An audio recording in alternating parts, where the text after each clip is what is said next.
যখন নূহ নবীকে একটা বাচ্চা পর্যন্ত পাগল কয়া ঢিল মারল, তখন নূহ নবী কয়, আল্লাহ একটারেও রাখবা না, সবগুলি শেষ করে দাও। আমার তো মনে মনে আশা ছিল বাবাগুলি মারা যাওয়ার পর তাদের পরবর্তী জেনারেশন তারা আমাকে নবী মানবে, কিন্তু আজকে বাচ্চাটাও বাবার সাথে পাগল কয়া যখন আমাকে ডিল মারলো, আমি নিরাশ হয়ে গেছি। মাওলা রব্বিলা তাদার আলাল আরদি মিনাল কাফিরিনা দাইয়ারা, একটারেও রাখবা না, সব ধ্বংস করো। আল্লাহ পাক তখন জিজ্ঞেস করেছিল, নূহ এটা কি তোমার ওই দোয়া যেটা আমি কবুল করার গ্যারান্টি দিয়েছি? সকল নবীদের একটা দোয়া বদদোয়া কবুলের গ্যারান্টি দিয়েছি, এটা কি তোমার সেই দোয়া? নূহ নবী কয়, মালিক ওটা আমার সেই দোয়া। আল্লাহ কয়, তাহলে তো আর দেরি হবে না, গ্রান্টেড। রব্বুল আলামিন সব ধ্বংস করে দিল, শুধুমাত্র একটু বোঝানোর জন্য বলছিল, রে নূহ আমার বান্দাদেরকে আমি আল্লাহ নিজের হাতে বানাইছি, নিজের হাতে বানাইছি। যেই মানুষগুলারে আমি নিজের হাতে বানাই, এই মানুষগুলারে নিজের হাতে মারতে আমি আল্লাহর বড় কষ্ট লাগে। বুঝতে হলে তোমাকে একটু বোঝাই, নিজের হাতে কতগুলি হাড়ি পাতিল বানাও, বানাইছেন যেভাবে মন চায় সেভাবে মনের মাধুরী দিয়ে তুমি বানাও। নূহ নবী মনের মাধুরী দিয়ে অনেকগুলি হাড়ি পাতিল বানাইয়া আল্লাহ কয়, এখন বাইরিয়া সব ভেঙ্গে ফেলো, লাঠি হাতে নিয়ে সব ভেঙ্গে ফেলো। নূহ নবী কয়, মালিক বানাইলাম মনের এত মাধুরী দিয়া, এখন আবার ভাঙতে বলো, কষ্ট লাগে। আল্লাহ কয়, নূহ মাটির কিছু জিনিস বানাইছো, জীবনও দেও নাই, রূহও দেও নাই, প্রাণও দেও নাই, মুখ দিয়া কথা বলতে পারে না, হাত দিয়া নড়তে পারে না, তোমাকে মালিক কইয়া ডাকও দিতে পারে না। কিন্তু যেই মানুষগুলির আমি আল্লাহ মাটি দিয়ে বানানোর পর তাদের রূহ ঢুকাইলাম, হাত দিলাম, পা দিলাম, চোখ দিলাম, জবান দিলাম, আমি আল্লাহ কয়া যেই জবান দিয়া ডাক দে, যে কপালটা দিয়ে আমাকে সেজদা দেওয়ার জন্য কপাল বানাইলাম, ওই মানুষগুলিরে আমি ভাঙতে বুঝি আমি আল্লাহর কষ্ট লাগে না? আমার বুঝি কষ্ট লাগে না? নূহ আলাইহিস সালাম তিনি তো চলে গেলেন। একজন বুড়া মহিলায় তখন ডাক দিয়া বলতেছিল, নবী গো আমি অনেক বৃদ্ধা মানুষ, আমাকে আপনি ইয়াদ করে নিয়ে যাইন, আমি কিন্তু পারাপারি করে নৌকায় উঠতে পারবো না, আমি বড় দুর্বল। নূহ নবী বলতেছিল, মা গো তোমাকে নিব, কিন্তু নবী তার নৌকায় তুলতে ভুলে গেছেন, তিনি তো চলে গেছেন। ভাইরা বন্ধুরা চলে গেছেন তো গেছেন, প্লাবন শেষ হওয়ার পর মনে হলো, হায় হায় আমি তো বুড়িমার কথা ভুলে গেলাম, মা তো আমাকে বলছিল তাকে নিয়ে যাওয়ার জন্য। নূহ নবী দৌড়ায় তার কাছে আসলেন, ভাঙ্গাচোরা একটা ঘর, तमाम দুনিয়া মহাপ্লাবনে একদম শেষ হয়ে গেল, কিছুই থাকলো না। কিন্তু নূহ নবী আসছেন, তাও মনের একটা টানে দেখি গিয়ে কিছু ধ্বংস অবশেষ পাওয়া যায় কিনা, যায় দেখি মা মহিলাটার কি অবস্থা। আল্লাহর নবী আয়েশা দেখেন ভাঙ্গাচোরা ঘর এখনো আগের মতোই দাঁড়ায়া আছি। নবী অবাক হয়ে গেলেন, এত ভারী ভারী পাহাড়ের মতো উঁচা উঁচা বাড়ি, দালান কোঠা কিছুই নাই, কিছুই নাই। আর ওই ভাঙ্গাচোরা ঘর, এই ঘরটা এখনো আগের মতোই দাঁড়া আছে। নবী দরজার পাশে আইসা ডাক দিলেন, মা। মহিলা ঘর ঝাড়ু দিতেছে আর আল্লাহর নাম জপতেছে, জিকির করে আর ঘর ঝাড়ু দেয়। নবী যেই মাত্র বাহির থেকে ডাক দিলেন, মা। মহিলা ভিতর থেকে কয়, নবী গো তুফান কি শুরু হয়ে গেছে নাকি? আল্লাহর নবী সেজদায় পড়ে কান্দে আর কয়, মালিক তোমার কুদরত বুঝা বরদার, তামাম দুনিয়া শেষ হয়ে গেল, অথচ তোমার বান্দি খবরই জানে না। ও মালিক তোমার কুদরত বুঝা বড় দায়, কিছু বুঝি না, একটু বুঝাইবানি। আল্লাহ পাক রব্বুল আলামিন কই, নূহ রে আমার বান্দি তোরে বলছিল নিয়ে যাওয়ার জন্য, তুমি ভুইলা গেছো, তোমরা তোমাদের উম্মত বলতে পারো, কিন্তু আমি আল্লাহ বান্দা বান্দি ভুলতে পারি না। তোমরা নবী হইয়া উম্মত ভুললেও আমি আল্লাহ হইয়া বান্দা বান্দি ভুলতে পারি না। তোমারে বলছো না নেওয়ার জন্য, তুমি ভুলে গেছো, কিন্তু আমি আল্লাহ তারে ভুলি না। এজন্য আমার ভাই মনে রাখবা, মায়ার নবী দয়ার নবী বলতেছেন, উম্মতের দল জাননি হাসরের মাঠে আমি শুধু কেন সুপারিশ করব। সব নবী তার ওই দোয়াটা আল্লাহর কাছ থেকে চায়া নিয়ে গেছে। সবাইকে আল্লাহ পাক এই দোয়াটা দুনিয়াতে কবুল করে আনিছে। কিন্তু ইন্নিখতাবাতু দাওয়াতি শাফাআতান লি উম্মতি, কিন্তু আমি জীবনে কত মুসিবতের মধ্যে পড়ছি, কত বিপদের মধ্যে পড়ছি, এরপরও কোনোদিন এই দোয়াটা আমি আল্লাহর কাছে চাই নাই, এই দোয়া কখনো করি নাই। তায়েফের ময়দানে আমি নবীর উপর দিয়ে এত নির্যাতন, এত নিপীড়ন, পাগল পাগল কয়া কয়া এই যুবকগুলি, উশৃঙ্খল যুবকগুলি আমার পিঠে পাথর মারল। যেখানে পাথর মারছে সেখানে রক্ত ফিনকি দিয়ে বের হয়েছে। আল্লাহর নবী, রহমতের নবী, মায়ার নবী আম্মাজান আয়েশা সিদ্দিকা রাদিয়াল্লাহু তাআলা আনহা বলেন, নবীর দেহের ভিতরে এমন কোন পশমের গুঁড়া আমি পাই নাই যেই জায়গাটাতে এখনো পাথরের দাগ নাই। আমি বলছিলাম, নবী গো আপনার কি কোনো শীতলা রোগ হয়েছিল নাকি? নবী কয়, না গো আয়েশা, এটা রোগ না, এই চিহ্নগুলি তায়েফের জমিনে পাথরের আঘাত। এরপরও নবী কয়, আমি আল্লাহর কাছে দোয়া করি নাই, ও মালিক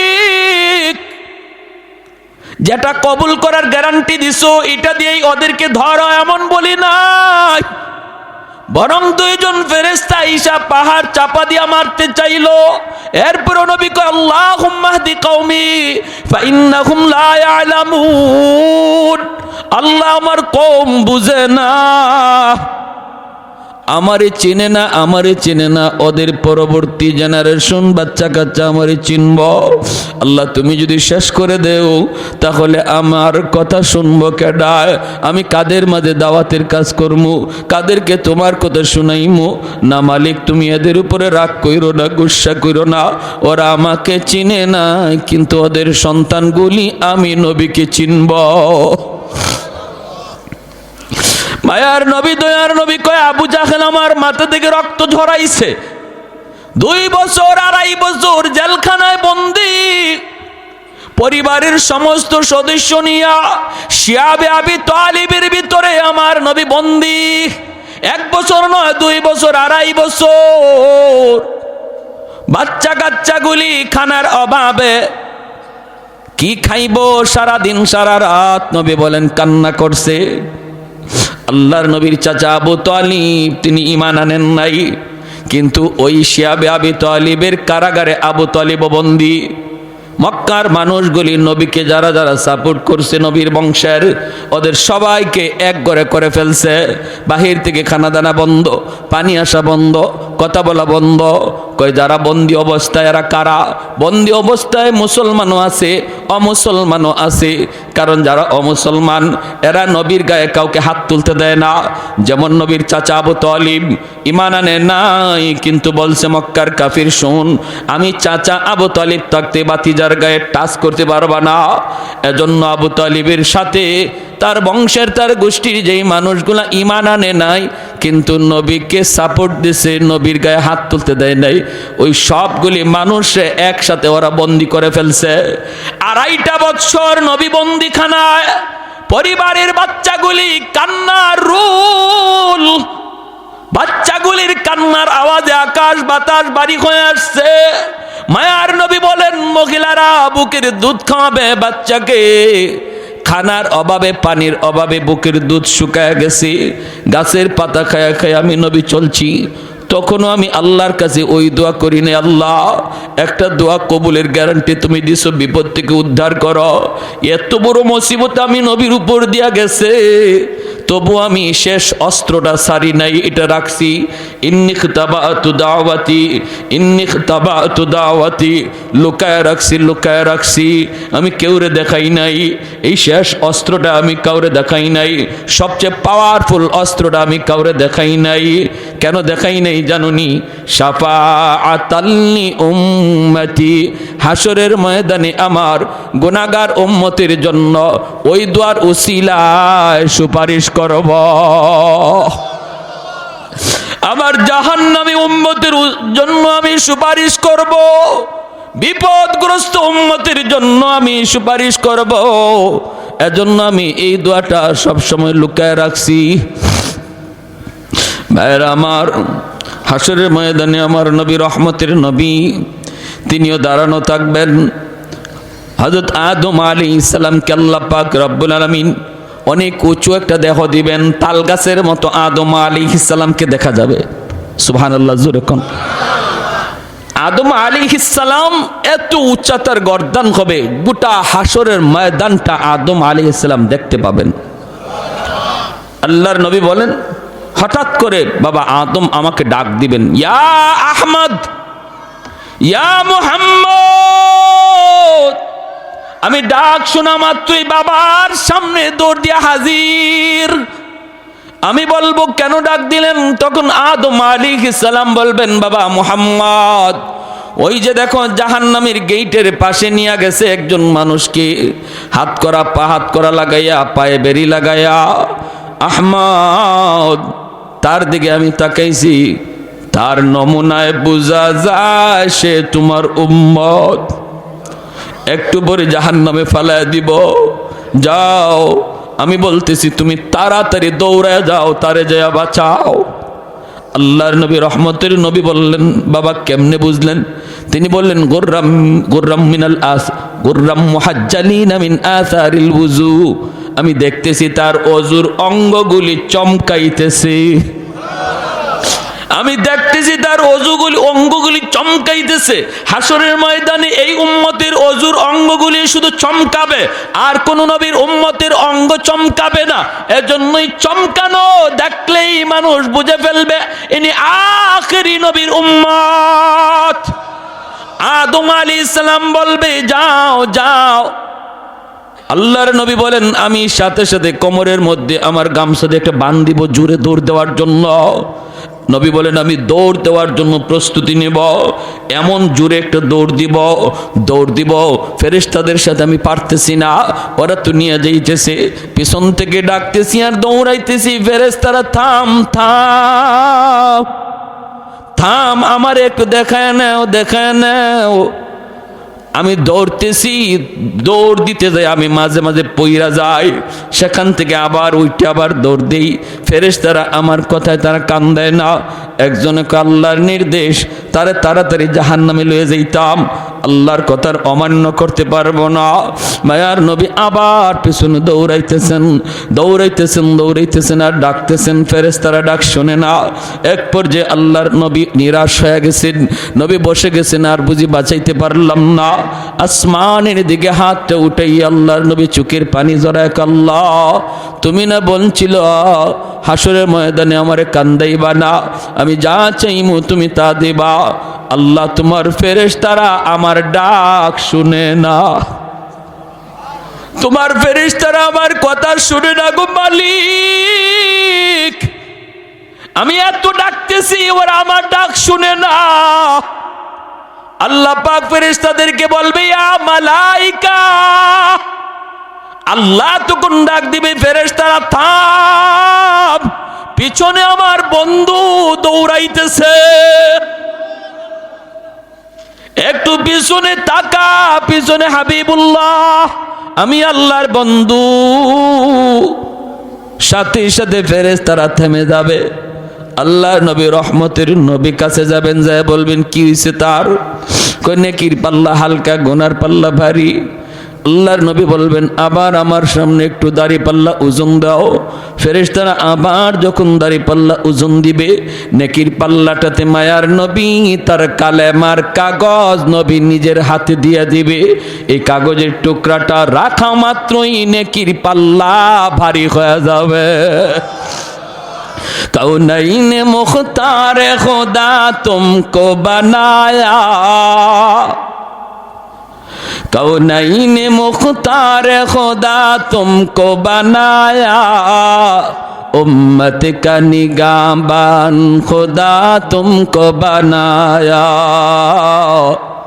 उम्मत का निगाहबान खुदा तुमको बनाया। मौला मेरा आका मेरा रहमत की नबी है, तजदार मदीना है तो माहे अरबी है, तजदार मदीना है तो माहे अरबी है। अशजार न देते हैं नबूवत के शहादात, तशकीक कमर में है तो अंगुल की इशारात, तशकीक कमर में है तो अंगुल की इशारात। एक जोरे सुरे बोलें अल्लाहु अकबर, और एक जोरे अल्लाहु अकबर। ए যুবক, ওই নবীরে বুঝে এখনো তুমি চিনলা না? এই নবীর তরিকা সাইরা, নবীর নমুনা সাইরা তুমি কার নমুনায় চলতেছো, কার নমুনায় নিজেরে বানাইতেছো? একটু বুঝে তুমি ভাবলা না, একটু বুঝে চিন্তা করলা না? তোমার নবীরে শুধু মানুষে চিনছে তা না, হায়ওয়ানাত চিনছে।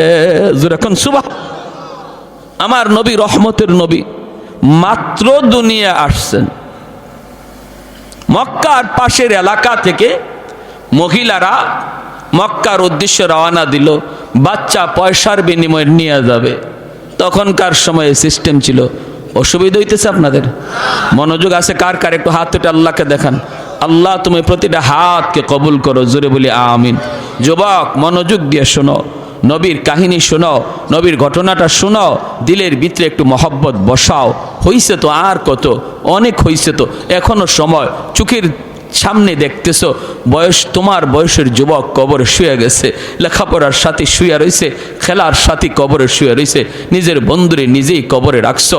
অতএব এখনো সময়, এখনই সময়। আর অবহেলা করো না, অবহেলা আর করো না। কারণ তুমি ভাবতেছো বৃদ্ধ বয়সে আমি ঠিক আছে গুনাহ ছাড়বো, বৃদ্ধ বয়সে নামাজ ধরবো। কত যুবক আর জীবনে বৃদ্ধ বয়স পায় নাই, কবরে চলে গেছে। অতএব না, এই হালতে, যে হালতে আমরা এখন আছি, এই হালতে যদি মরণ হয়, উপায় নাই, উপায় নাই, বাঁচবার কোনো উপায় নাই। আমার নবী রহমতের নবী দুনিয়া মাত্র আসছেন, ওই অবস্থায় মক্কার পাশের এলাকা থেকে মহিলারা উট নিয়ে রওনা দিছে। নবীজির দুধমা হালিমা সাদিয়া রাদিয়াল্লাহু তাআলা আনহা, তিনিও বান্ধবীদের সাথে স্বামীরে লইয়া রওনা দিছেন, কিন্তু তার উটটা ছিল বড় দুর্বল, তাদের সাথে তাল মিলায় চলতে পারেন না। বান্ধবীরা কয়, হালিমা তোমার উট মরা ধরা, হাঁটে না, নড়ে না, চড়ে না, তোমার উট লইয়া তুমি আও, আর আমরা আগে গেলাম, তোমার সাথে লইয়া যাওয়া সম্ভব না। বান্ধবীরা আগেই চলে গেল মক্কায়। খাদিজাত নবীজির দুধমা হালিমা সাদিয়া রাদিয়াল্লাহু তাআলা আনহা পিছনে স্বামীকে নিয়ে আস্তে আস্তে মক্কায় ঢুকলেন।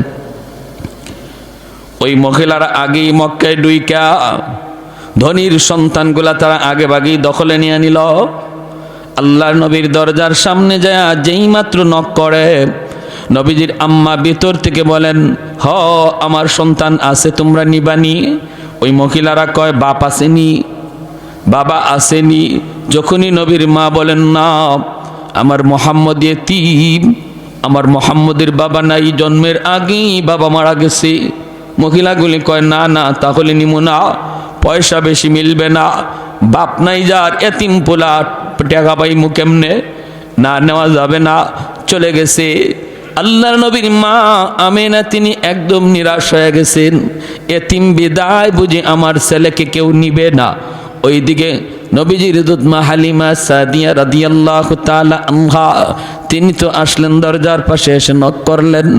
পিছন থেকে দরজার ভিতর থেকে নবীর মা চোখের পানি মুছেন আর কান্দেন, বলেন আছে তো আমার সন্তান, কিন্তু কেউ তো নেয় না, কেউ তো নেয় না। হালিমা সাদিয়া বলে কেন নেয় না? কয় এতিম বাবা নাই, এজন্য কেউ নিতে চায় না। তুমি কি আমার সন্তানটারে নিবা নাকি? হালিমা সাদিয়া তখন বলেন, মা গো দরজা খোলো, আর তোমার মানিকের চেহারা আমাকে এক নজর দেখাও। কপাল খুলে গেল হালিমা সাদিয়ার, ঠিক কিনা জোরে বলেন? কপাল খুলে গেল। আমার নবীকে কাছে নেওয়ার কারণে কপাল খুলে গেল হালিমার। আর যারা নবীর থেকে দূরে সরে গেল এদের কপাল নষ্ট হয়ে গেল।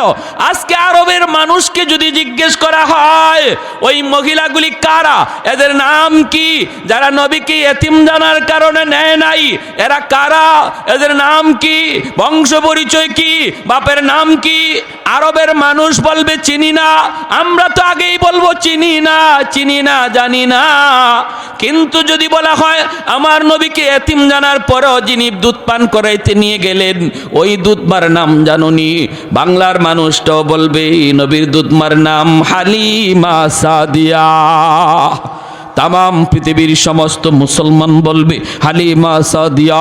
আল্লাহ নাম উজালা করে দিছে, বংশ উজালা করে দিছে, তাম দুনিয়াতে আল্লাহ শান বাড়ায় দিছে নবীকে কাছে নেওয়ার কারণে।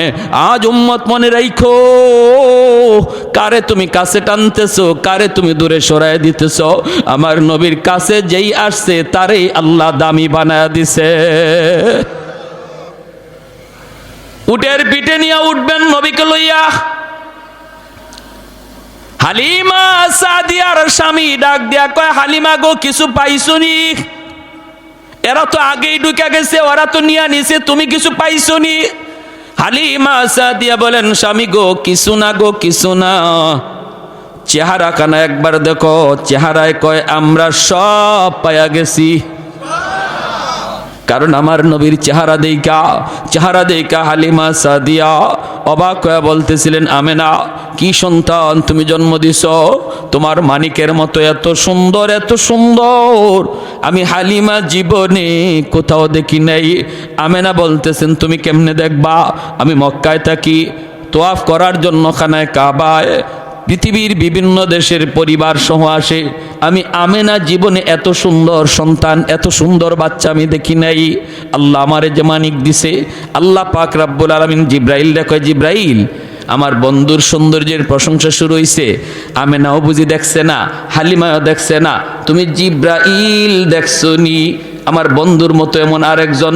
জিব্রাইল কয়, মালিক তোমার কসম, পৃথিবীর পূর্ব থেকে পশ্চিম, উত্তর থেকে দক্ষিণ সমস্ত কায়নাত আমি সফর করেছি, কিন্তু তোমার বন্ধুর নমুনায় দ্বিতীয় আর কাউকে দেখি না। এবার আল্লাহ বলতেছে, জিব্রাইল কেমনে দেখবা তোমরা? আমি আল্লাহ বলি কি শুনো, আরে আমার বন্ধুর মতো আরেকজন এমন পৃথিবীতে আমি আগে বানাই নাই, ভবিষ্যতে বানাবো না। কারণ আমি খালিক, আমি মালিক। আমি যদি না বানাই তোমরা কেমন করে দেখবা? আমি তো বানাই নাই, তোমরা দেখবা কেমনে? দেখবা কেমনে? জন্যই নবীর সৌন্দর্যের ব্যাপারে হযরত হাসান রাদিয়াল্লাহু তাআলা আনহু কয়, নবী গো খুলিকতা মুবাররাআম মিন কুল্লি আইবিন কাআন্নাকা খুলিকতা কামা তাশাউ। ওগো নবী, আপনার দিকে তাকাইলে মনে হয় আল্লাহ আপনাকে যখন বানায় তখন আল্লাহ সর্বদা আপনারে জিগায়া জিগায়া আপনার পরামর্শ নিয়া নিয়া আপনারে বানাইছে। আপনার নাক বানাইবার আগে যেন আল্লাহ আপনারে জিগাইছে, বন্ধু নাকটাও কেমনে বানাইলে তুমি খুশি একটু কও, তোমার কপালটা কেমনে বানাইলে তুমি খুশি কও, বন্ধু তোমার চোখটা কেমনে বানাইলে তুমি খুশি কও। ওগো নবী, আপনার নাক মুখ চোখের দিকে তাকাইলে মনে হয় আপনি যেভাবে আল্লাহরে কইছেন আল্লাহ ওইভাবে আপনারে বানাইছে। সুবহানাল্লাহ, সুবহানাল্লাহ। আমাদেরকে যদি আল্লাহ এরকম কইতো, ও বা আব্দুল্লাহ হোসেন তোমার চোখটা কেমনে বানাবো, আমরা কি কইতাম? মালিক পৃথিবীর শ্রেষ্ঠ চোখ যেন আমার চোখ হয়। কেরম বলে, হরিণীর মতো ডাগর ডাগর চোখ, কইব না? তা আল্লাহ যখন আমারে অপশন দিয়ে দিছে, তুমি যেভাবে কইবা এইভাবে বানাবো, বলো তো তোমার চোখ কেমন চাই? আমি কইতাম আল্লাহ পৃথিবীর শ্রেষ্ঠ চোখ চাই, পৃথিবীর শ্রেষ্ঠ নাক চাই, পৃথিবীর শ্রেষ্ঠ চেহারা চাই। আল্লাহর নবীর সাহাবী কয়, নবী গো আপনার দিকে তাকাইলে এমনই মনে হয় আল্লাহরে আপনি যেবাই কইছেন আল্লাহ ইবাই আপনারে বানাইছে। সুবহানাল্লাহ। হালিমা সাদিয়ার স্বামী বলতেছে, হালিমা কিছু পাইছো? না গো স্বামী, চেহারা দেখো, চেহারা দেখলে মনে হয় সব পায়া গেছি। আল্লাহর নবীকে নিয়ে এইবার হালিমা সাদিয়া উটের পিছনে বসলেন, আর হালিমা সাদিয়ার স্বামী সামনে বসলেন, কারণ ইনি উট চালাবে। খাসাইসুল কুবরা নামক কিতাবের ভিতরে লিখেন, যেই মাত্র আল্লাহর নবীকে নিয়ে তিনি পিছনে বসছেন আর স্বামী সামনে বসছেন, এরপরে স্বামী বলতেছে উট চল বাড়িতে যাব, কিন্তু উট নড়ে না, চড়ে না, বসা থেকে উঠে না। যতই পিটায় উট নড়েও না, চড়েও না, হাঁটেও না, উঠেও না। আবার পিটুনি দেয়, উট নড়ে না, চড়ে না। এইবার উট বলতেছে মালিক দয়া করে অল্প সময়ের জন্য আমি উটের জবানটা খুলে দাও। আল্লাহ তুমি আমাকে জবান দেও নাই, জবান দিছো মানুষে, এজন্য আমি তোমার উপরে নারাজ না, নারাজ না, নারাজ না, কিন্তু অল্প সময়ের জন্য জবানটা খুলে দাও। আমি আমার মালিককে বুঝাইতে চাই কেন আমি হাঁটি না, কেন আমি উঠি না। এই বলা মাত্র আল্লাহ উটের জবানটারে আল্লাহ খুলে দিছেন। এইবার উট ডাক দেখো, মালিক আমারে তুমি যতই পিটাও, যতই মারো, আমি নড়ব না, চড়ব না, হাঁটব না, কারণ তোমার পিছনে তোমার বিবি যারে কুলে নিয়ে বসছে তারে তুমি না চিনলো আমি উট তারে চিনে ফেলেছি। ইনি আমার রহমতের নবী, মায়ার নবী, সাইয়্যিদুল মুরসালিন, দু জাহানের সরদার, যেই নবীর উসিলায় আল্লাহ কায়নাত বানাইলো, আমারে আপনারে পুল কায়নাত যার উসিলায় বানাইলো, ওই নবী যদি তোমার পিছনে থাকে আর তুমি যদি সামনে থাকো, বেয়াদবি হয় মালিক, বেয়াদবি হয়। আমার নবী যদিও ছোট, কিন্তু তিনি সমস্ত কায়নাতের উসিলা। তুমি নবীর সামনে বসাও আর তুমি পিছনে চলে যাও, আমাকে মারা লাগবে না, দ্রুত বেগে হাঁটতে শুরু করব। সাথে সাথে হালিমা সাদিয়ার স্বামী কয়, হালিমা গো, ও হালিমা কেমন সন্তান লইয়া তুমি আইছো? হায় আমরা তো তার চিনলাম না, কিন্তু চিনছে তো উট। হায় সে তো জানতেন কোন সন্তান নয়। ও হালিমা তুমি তাড়াতাড়ি সামনে বসো। হালিমা সাদিয়া নবীকে কোলে লইয়া সামনে বসছেন। তারা তো বুঝে গেছে এই বাচ্চা সাধারণ কোনো বাচ্চা না, উট তার পরিচয় দিয়া দিয়েছে, উঠে তার পরিচয় দিয়া দিছে, পিছনে চলে আসছেন। এইবার আল্লাহর নবীর সামনে হালিমা সাদিয়ার কোলে আমার নবী, রহমতের নবী, উঠে আবার ডাক দেখো, মালিক জীবন ভর আমি উটের লাগাম তোমার হাতে ছিল, আজ যেহেতু আমার পিঠে রহমতের নবী বসা, আমি উটের লাগামটা রহমতের নবীর নরম হাতে ধরায়া দাও, আমি উট ধন্য হয়ে যাব। আমার মতো কপাল আর কার আছে যে যার উটের লাগাম রহমতের নবীর হাতে? আল্লাহ নবীর হাতে উটের লাগামটা ধরানো মাত্রই উট দ্রুত বেগে হাঁটতে শুরু করলো। অল্প সময়ের ভিতরে যায় বান্ধবীদেরকে রাস্তায় ক্রস করে ফেললো। বান্ধবীরা ডাক দেয়া কয়, হালিমা গো, ও হালিমা তোমার এই উট এটা কি নতুন উট না পুরান উট? বলে না, এটা পুরানটাই, নতুন না। এত শক্তি আইলো কোত্থেকে, এত তেজ আইলো কোত্থেকে? হালিমা সাদিয়া কয়, জাননি মক্কায় যাবার সময় উটের লাগাম ছিল আমার স্বামীর হাতে, আর এখন উটের লাগাম রহমতের নবীর হাতে। এজন্য শক্তি বরকত আল্লাহ বাড়ায় দিছি, গায়ের মধ্যে আল্লাহ শক্তি বাড়ায় দিছি। এর যুবক এখনো বুঝি তুমি তোমার নবীর চিনলা না? কার জন্য এত আশিক হইছ? কার জন্য তুমি এত আশিক হইছ? যে নবী তোমার জন্য এত আশিক ছিল, নিজে কষ্ট করছে, এরপর আল্লাহর কাছে নিজের জন্য চায় নাই, তোমার আমার জন্য নিজের স্পেশাল চাওয়াটা আল্লাহর নবী হাসরের মাঠে রাইখা দিছে। যখন সুবহানাল্লাহ। রওজা শরীফে এখনো শুয়া শুয়া কয় ইয়া উম্মতি ইয়া উম্মতি ইয়া উম্মতি। নবীর কানে যখনই খবর পৌঁছানো হয়, ওগো নবী আপনার উম্মতের যুবকগুলি আজকে খেলা নিয়ামত, রাতকে রাত তারা অমুক দল তমুক দল পাগল, তাদের চেহারা দেখলে আপনার উম্মত বোঝা যায় না, বোঝা যায় না, চেনা যায় না। তখন কি নবী রওজায় শুয়ে শুয়ে তিনি খুশি হন নাকি কষ্ট পান? কষ্ট পান। নবী তখন কান্দে, নবী তখন কান্দে। না রে উম্মত না, সামনের দিনগুলা কিন্তু ভয়ঙ্কর দিন আসতেছে, বিপদ আসতেছে, বিপদ তড়িৎ গতিতে বিপদ আসতেছে। দুশ্মনগুলি অস্ত্র নিয়ে নিয়ে আমাদের দিকে ধাগাইতেছে, ধাওয়াইতেছে, জবাই করার জন্য, মারার জন্য। আর আমারে আপনারে বুলায় রাখছে খেলাধুলার মধ্যে ফালাইয়া। কয় তুমি ঘুমায় থাকো খেলার ভিতরে পইরা, আর আমি আইতাছি তোমারে জবাই করার জন্য। অতএব যুবক, এখনো সময়, নিজেরে জাগাও, ইমানটারে জাগাও, ঘুম ভাঙ্গাও। এখনই সময় তোমার ঘুম ভাঙ্গাও, নইলে বিপদ থেকে বাঁচার কোনো উপায় আমাদের সামনে। 5 ওয়াক্ত নামাজ পড়া খুব কঠিন কাজ না, সহজ কাজ। আমার নবী জীবনে কোনো দিন জামাত তরক করেন নাই। মায়ার নবী লাঠিতে বর দিয়া না, শুধু 2 জন সাহাবীর কান্দে বর দিয়া পায়ের মধ্যে পা জমিনে লাগাইতে পারেন না। ওই অবস্থায় নবী সাহাবীর কান্দে বর দিয়া মসজিদে হাজির হইছেন। আজকে আমি আপনি মসজিদে পাশে থেকে মসজিদে যাই না, হাসরের মাঠে নবীর সামনে মুখ দেখাইমু কেমনে মুখ দেখাইমু? নবী যদি কয় এ আমার উম্মত, তোর শরীরটা সুস্থ আছিল, তোর তো আমার মতো এমন কোনো অসুস্থতাও ছিল না, পা জমিনে লাগাইতে পারো এমনও না, পারো না এমনও না। আমি নবী জমিনে পা লাগাইতে পারি নাই, এরপরও আমি মালিকের কদমে মসজিদে গিয়া সেজদা দেওয়া ভুলি নাই। তোমারে কিসে পাইছিল? কি তোমার অভাব ছিল? তখন মুখ দেখাইবার কোনো উপায় নাই।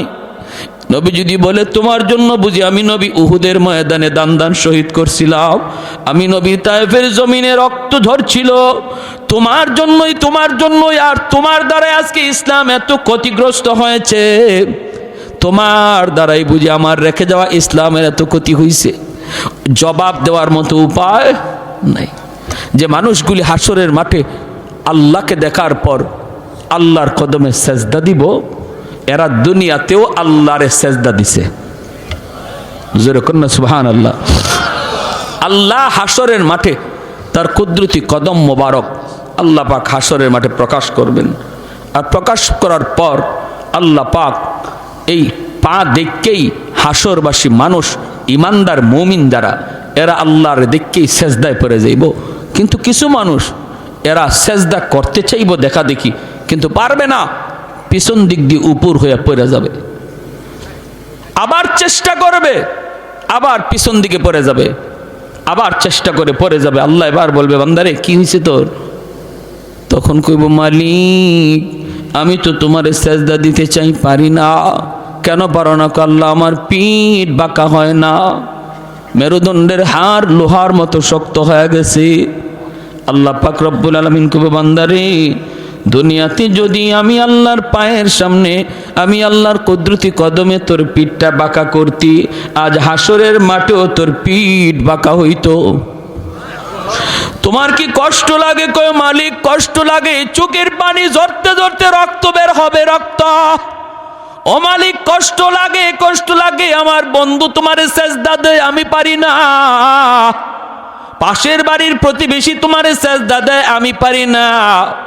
আল্লাহ পাক রব্বুল আলামিন তখন বলবো বান্দা তোর আজকে কষ্ট লাগে, দুনিয়া তো আমি তোর আচরণ দেখে আমার কষ্ট লাগছিল, চোখের সামনেই তোর সামনেই মানুষগুলো মসজিদে ঢুকছে, আর তুই মসজিদের পার নিয়ে চলে যাইতি, তোর দিকে তাকাইলো আমি আল্লাহর কুদরতি কলিজা, বড় কষ্ট লাগছে, কারণ আমি তোরে নিজের হাতে বানাইছিলাম রে বান্দা। সমস্ত সব কিছু আমি বানাইছি আল্লাহ, আমি আল্লাহ কুন ফায়াকুন বইলা, জমিন বানাইছি কুন ফায়াকুন বইলা, আসমান বানাইছি কুন ফায়াকুন বইলা, ফেরেশতাও বানাইছি কুন ফায়াকুন বইলা, কিন্তু তোমাকে আমি কুন ফায়াকুন বইলা বানাই নাই।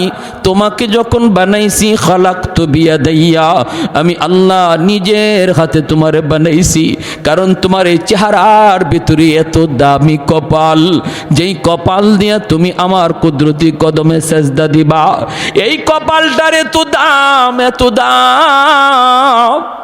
এটা ফেরেশতাদের হাতে বানাইলে হয় না, কোন ফায়াকুন বইলা বানাইলে হয় না। এজন্য আমি নিজের হাতে বানাইছিলাম, নিজের হাতে বানাইছিলাম। কিন্তু তুমি যখন মসজিদের পার দিয়ে চলে যাইতা, বন্ধুদের সাথে দোকানে বসা থাকতা, আজান হইছে তবুও তুমি মসজিদে আসতা না। তুমি দেখতা মানুষ নামাজে যায়, কিন্তু তুমি যাইতা না। ওই দিন তোমার আচরণটা দেখেও আমি আল্লাহর কুদরতি কলিজায় বড় মায়া লাগছে। কারণ মায়ার জিনিস যখন কষ্ট দেয় তখন বেশি কষ্ট লাগে। মানুষকে তো আমি বড় মায়া করে বানাইছি, এজন্য আমারও সেদিন কষ্ট লাগছে। বান্দারে, ওই দিন যদি তুই আমারে সেজদা দিতি, আজ এই মানুষগুলার সাথে আমাকে তুমিও সেজদা দিতে পারতা। তাহলে বলুন, হাসরের মাঠে চোখের পানির বদলে রক্ত ঝরবে, তারপরেও কোনো লাভ আছে? কোনো লাভ নাই। এখন যদি বুঝি, এই কথাটা যদি বুঝি, তাহলে এখন লাভ। আর এখন না বুঝা হাসরের মাঠে চোখের পানি ফালাইতে ফালাইতে রক্ত বের হবে, এরপরও বিন্দু পরিমাণ লাভ নাই। আল্লাহ বলবেন, খুজুহু ফাগুল্লুহু সুম্মাল জাহিমা সল্লুহু, ওরে 70 গজ জিঞ্জির দিয়া বাঁধো। জাহান্নামের ফেরেশতাকে আল্লাহ বলবেন, 70 গজ জিঞ্জির দিয়া বাঁধো, তারপরে জাহান্নামে নিক্ষেপ করো, জাহান্নামে নিক্ষেপ করো। সেদিন আল্লাহ এতটাই নারাজ থাকবেন। প্যারে হাদিরিন, এজন্য এখনই তওবা করার সময়, আল্লাহ যা করছি ভুল করছি, মালিক আর ভুল করবো না, আর ভুল করবো না, এই কথা বলে আল্লাহর কাছে কান্দাকাটি করা, আর মসজিদে ঠিকমতো নামাজটা আদায় করা। আর যুবক, তোমার হাতে ধরে পায়ে ধরে বলি, তোমার হাতে ধরে পায়ে ধরে বলি, আমোদ ফুর্তি বিনোদন করবা, ইসলামে অনুমতি আছে। কিন্তু যেটা নাজায়েজ, যেটা হারাম, এই বিনোদন করা যাবে না, এর ধারে কাছেও যাবে না। যেই বিনোদনে আল্লাহ নারাজ হয়, এর ধারে কাছেও যাওয়া যাবে না। আল্লাহকে আপন ভাবো, আল্লাহকে আপন ভাবো। হ্যাঁ, ভুলবশত যদি একটা ভুল হয়ে যায়, সাথে সাথে অনুতপ্ত হও, আল্লাহর কাছে লজ্জিত হও, আল্লাহ আমি একটা অন্যায় করে ফেলছি, আল্লাহ এটা আমার করা ঠিক ছিল না, আল্লাহ তুমি মাফ করো। তাহলে আল্লাহ খুশি হয়ে যাবে। তোমাকে মসজিদে পাওয়া যায় না কেন? তোমাকে মুরব্বীদের শ্রদ্ধা করতে দেখা যায় না কেন? তোমাকে বাপ মার সেবা করতে পাওয়া যায় না কেন? তুমি যদি এই কাজগুলো সহিভাবে আদায় করো আর আল্লাহকে মাইনা চলো, তখন তো আল্লাহ তোমার উপর রাজি হইয়া এই যৌবন কালের বয়সটাকে আল্লাহ ওলির খাতায় নাম লিখাইয়া দিবে। কারণ এই জমিনে যত আল্লাহর ওলি হয়েছেন, সবাই যৌবনে আল্লাহর ওলি হয়েছেন। আর যৌবন কালটা হলো আল্লাহর ওলি হওয়ার বয়স। যৌবন কালটা আল্লাহর ওলি হওয়ার বয়স। কারণ বুড়া মানুষ, বৃদ্ধ মানুষ চাইলেই একটা গুনাহ করতে পারবে না, কারণ তার গায়ে শক্তি নাই। বৃদ্ধ মানুষ চাইলেই একটা অন্যায় কাজ করতে পারবে না, শক্তি নাই। একজন বৃদ্ধ মানুষ যদি বলে আমি ডাব গাছে ডাব চুরি করি না, আর একজন যুবক যদি বলে আমিও ডাব চুরি করি না, দুইজন সমান না বেশ কম আছে? বৃদ্ধ মানুষটারে যদি বলা হয় চাচা আপনি ডাব চুরি করেন না, এটা তো ভালো কথা, ডাব গাছে উঠতে পারেননি। খবর না, ডাব গাছে তো উঠতেই পারি না। তো আপনি ডাব গাছে উঠতেই পারেন না, ডাব চুরি করেন না, ভালো কথা। যুবককে জিজ্ঞেস করলো তুমি যে ডাব চুরি করো না, ডাব গাছে উঠতে পারো? কয় না, শুধু উঠতে পারি না, ডাব গাছে বইসা ডাব খাইতেও পারি। ঠিক না? গাছে বইয়া ডাব খাইতেও পারি। তাহলে দুইজনের না করাটা এটা কি সমান না বেশ কম হইল? বেশ কম। এজন্যই নবী বলেছেন লা ওয়ারা কাল কাফি, যার ক্ষমতা আছে গুনাহ করার, যার ক্ষমতা আছে অন্যায় করার, যার সুযোগ আছে রাতের অন্ধকারে চুরি করার, আর একজনে হাঁস চুরি করার, একজনে ছাগল মুরগি চুরি করার, একজনে ডাব চুরি করার, জিনা করার, বেবিচার করার, গানের আসরে যাওয়ার, যাত্রার প্যান্ডেলে যাওয়ার, বন্ধুদের সাথে যার সুযোগ রয়েছে, এরপরেও যেই যুবক আল্লাহর ভয়ে যায় না, আল্লাহর ভয়ে যায় না, যৌবনকে কন্ট্রোল করে রাখে, না আমি পাগলামি করব না, যৌবন আল্লাহ আমারে পাগলামির জন্য দেয় নাই। বন্ধুদের সাথে যার যাত্রার আসরে যাওয়ার সুযোগ ছিল, এরপরও যায় না আল্লাহর ভয়ে, নবী বলেন লিখে রাখো সেই তোমাদের ভিতরে আল্লাহর ওলি হয়ে গেছে, সে আল্লাহর ওলি হয়ে গেছে। এজন্য যুবক, এই বয়সটা হলো ওলি হওয়ার বয়স। একটু নিজের কন্ট্রোল করো। যৌবন এটা ছুটবেই, একদিকে না একদিকে ছুটবেই, পাগলা ঘোড়ার মতো। এটার নিয়ন্ত্রণ তুমি করো, ড্রাইভ করো তুমি, যে না আমার এই চলন্ত গাড়িকে আমি রং সাইডে দৌড়াবো না, সঠিক লাইনে দৌড়াবো। দাওয়াতে তাবলীগওয়ালাদের সাথে সময় দাও, উলামায়ে কেরামের সাথে সময় দাও, মাদ্রাসার ছাত্রদের সাথে সময় দাও। যে ছেলেটা নামাজ পড়ে না, নেশা করে, গাঞ্জা খায়, ইয়াবা খায়, আল্লাহর দোহাই ওর থেকে দূরে সরে যাও, ওর থেকে দূরে সরে যাও। তুমি ভালো করে সন্তান, খারাপ হয়ে যাবা। তোমার বাবা ভালো, তোমার মা ভালো, তোমার বংশ ভালো, কিন্তু সঙ্গগুণে তুমি খারাপ হয়ে যাবা। তুমি সঙ্গ ছেড়ে দাও, ভালোদের সঙ্গ ধরো, নামাজি একটা মানুষের সাথে চলো, দেখবা আল্লাহ তোমাকে নামাজি হিসেবে কবুল করবে, আর যৌবনকালেই তোমার নাম ওলির তালিকায় লেখা হয়ে যাবে। আল্লাহ আমাদের সবাইকে এই অল্প কথাগুলোর উপর আমল করার তৌফিক দান করুন। সবাই বলি আমিন। اللهم صل على محمد وعلى آل محمد كما صليت على إبراهيم وعلى آل إبراهيم إنك حميد مجيد اللهم بارك على محمد وعلى آل